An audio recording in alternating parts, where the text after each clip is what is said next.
ನಮಸ್ಕಾರ ವೀಕ್ಷಕರೇ, welcome to ನಮಸ್ತೆ ಇಂಡಿಯಾ ಕುಕಿಂಗ್ ಚಾನಲ್. ಇವತ್ತು ನಮ್ಮ ಚಾನಲ್ನಲ್ಲಿ ಎಗ್ಲೆಸ್ ಚಾಕ್ಲೇಟ್ ಕಪ್ ಕೇಕ್ ಮಾಡೋದು ಹೇಗೆ ಅನ್ನೋದನ್ನು ನೋಡೋಣ.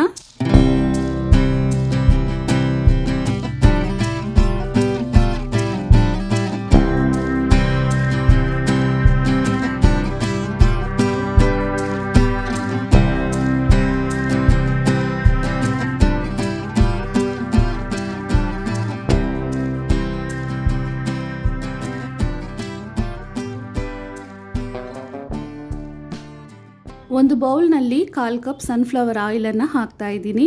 1/4 ಕಪ್ ಹುಳಿ ಅಂಶ ಇಲ್ಲದೆ ಇರುವ ಮೊಸರು, 1/4 ಕಪ್ ಕಾಯಿಸಿ ತಣ್ಣಗೆ ಮಾಡಿರುವ ಹಾಲು, ಅರ್ಧ ಕಪ್ ಬ್ರೌನ್ ಶುಗರ್ ಅಂದರೆ ಅನ್ಪಾಲಿಶ್ಡ್ ಸಕ್ಕರೆ.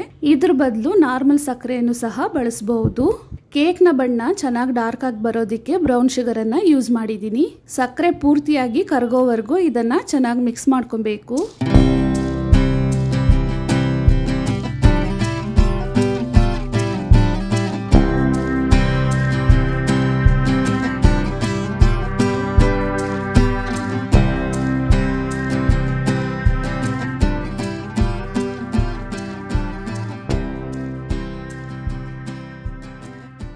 ಇವಾಗ ನೋಡಿ, ಸಕ್ಕರೆ ಪೂರ್ತಿಯಾಗಿ ಕರಗಿದೆ.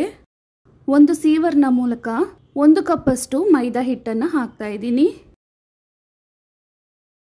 ಇದರಲ್ಲೇ 1 ಟೀ ಸ್ಪೂನಷ್ಟು ಬೇಕಿಂಗ್ ಪೌಡರ್, 1/4 ಟೀ ಸ್ಪೂನಷ್ಟು ಬೇಕಿಂಗ್ ಸೋಡಾ ಅಥವಾ ಅಡುಗೆ ಸೋಡಾವನ್ನು ಹಾಕ್ತಾ ಇದ್ದೀನಿ.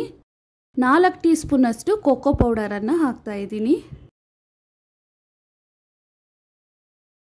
ಇದನ್ನು ಮಿಕ್ಸ್ ಮಾಡ್ತಾನೆ ಚೆನ್ನಾಗಿ ಜರಡಿ ಮಾಡ್ಕೊಬೇಕು.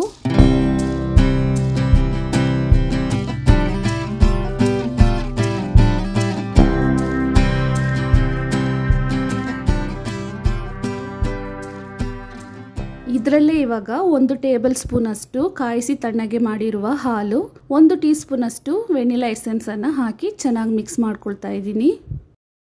ತುಂಬ ಹಾರ್ಡಾಗಿ ಮಿಕ್ಸ್ ಮಾಡ್ಕೊಬಾರ್ದು, ನಿಧಾನವಾಗಿ ಮಿಕ್ಸ್ ಮಾಡ್ಕೊಬೇಕು. ಸ್ವಲ್ಪ ಗಟ್ಟಿಯಾಗಿದೆ, ಆದ್ದರಿಂದ ಇನ್ನೊಂದು ಟೇಬಲ್ ಸ್ಪೂನ್ ಹಾಲನ್ನು ಹಾಕಿ ಮಿಕ್ಸ್ ಮಾಡ್ಕೊಳ್ತಾ ಇದ್ದೀನಿ.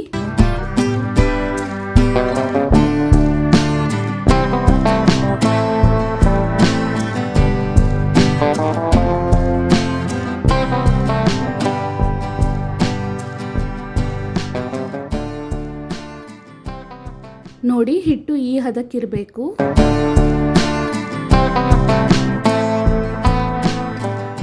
ಇದಾದ್ಮೇಲೆ ಒಂದು ಕಪ್ ಕೇಕ್ ಟ್ರೇನಲ್ಲಿ ಕಪ್ ಕೇಕ್ ಪೇಪರ್ ಮೋಲ್ಡ್ಗಳನ್ನು ಜೋಡಿಸಿದ್ದೀನಿ. ಕೇಕ್ನ ಹಿಟ್ಟನ್ನು ಈ ಪೇಪರ್ನಲ್ಲಿ 3/4 ಭಾಗದಷ್ಟು ತುಂಬಿಸ್ಬೇಕು. ಒಂದ್ಸಲ ಇದನ್ನು ಚೆನ್ನಾಗಿ ಟ್ಯಾಪ್ ಮಾಡ್ಕೊಳ್ತಾ ಇದ್ದೀನಿ. OTGಯನ್ನು ಮೊದಲೇ 180 ಡಿಗ್ರಿ ಸೆಲ್ಸಿಯಸ್ನಲ್ಲಿ 3 ನಿಮಿಷದವರೆಗೂ ಹೀಟ್ ಮಾಡಿ ಇಟ್ಕೊಂಡಿದ್ದೀನಿ. ಕೇಕ್ನ ಟ್ರೇಯನ್ನು ಇಟ್ಟು 180 ಡಿಗ್ರಿ ಸೆಲ್ಸಿಯಸ್ನಲ್ಲಿ 10 ರಿಂದ 12 ನಿಮಿಷದವರೆಗೂ ಚೆನ್ನಾಗಿ ಬೇಯಿಸ್ಕೊಬೇಕು. ಇವಾಗ ನೋಡಿ, ಕೇಕ್ ಚೆನ್ನಾಗಿ ಬೆಂದಿದೆ. ಈ ಸೈಜ್ನ ಕೇಕ್ ಬೇಯೋದಕ್ಕೆ 12 ನಿಮಿಷ ಟೈಮ್ ತಗೊಳ್ತು. ಒಂದು ಮಿಕ್ಸಿಂಗ್ ಬೌಲನ್ನು 15 ನಿಮಿಷದವರೆಗೂ ಫ್ರೀಝರ್ನಲ್ಲಿಟ್ಟು ತಗೊಂಡಿದ್ದೀನಿ. ಇದರಲ್ಲಿ 100 ml ಅಷ್ಟು ಕಾಯಿಸಿ ತಣ್ಣಗೆ ಮಾಡಿ ಫ್ರಿಜ್ನಲ್ಲಿ ಇಟ್ಟಿದ್ದ ಹಾಲನ್ನು ಹಾಕ್ತಾ ಇದ್ದೀನಿ. ಇದರಲ್ಲೇ ಇವಾಗ 50 ಗ್ರಾಮ್ ವಿಪ್ಪಿಂಗ್ ಕ್ರೀಮ್ ಪೌಡ್ರನ್ನು ಹಾಕ್ತಾ ಇದ್ದೀನಿ. ಕ್ರೀಮ್ ಇದು ಆಪ್ಷನಲ್, ಬೇಡ ಅಂದರೆ ಕೇಕನ್ನು ಹಾಗೇನೆ ತಿನ್ಬಹುದು.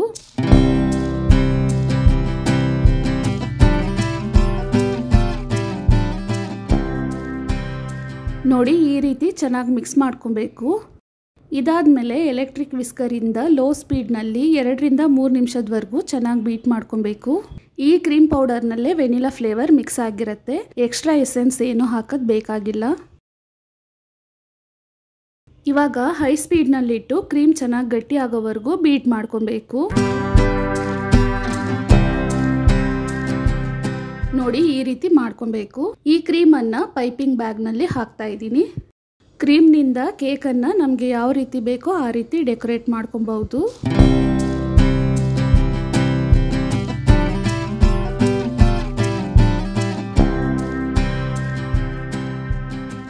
ಎಗ್ಲೆಸ್ ಚಾಕ್ಲೇಟ್ ಕಪ್ ಕೇಕ್ ಇವಾಗ ತಯಾರಾಗಿದೆ. ವೀಕ್ಷಕರೇ, ಈ ವಿಡಿಯೋ ನಿಮಗೆ ಇಷ್ಟ ಆಗಿದ್ದರೆ ನಮ್ಮ ಚಾನಲನ್ನು ಲೈಕ್ ಮಾಡಿ, ಸಬ್ಸ್ಕ್ರೈಬ್ ಮಾಡೋದನ್ನು ಮರೆಯಬೇಡಿ. ಧನ್ಯವಾದಗಳು.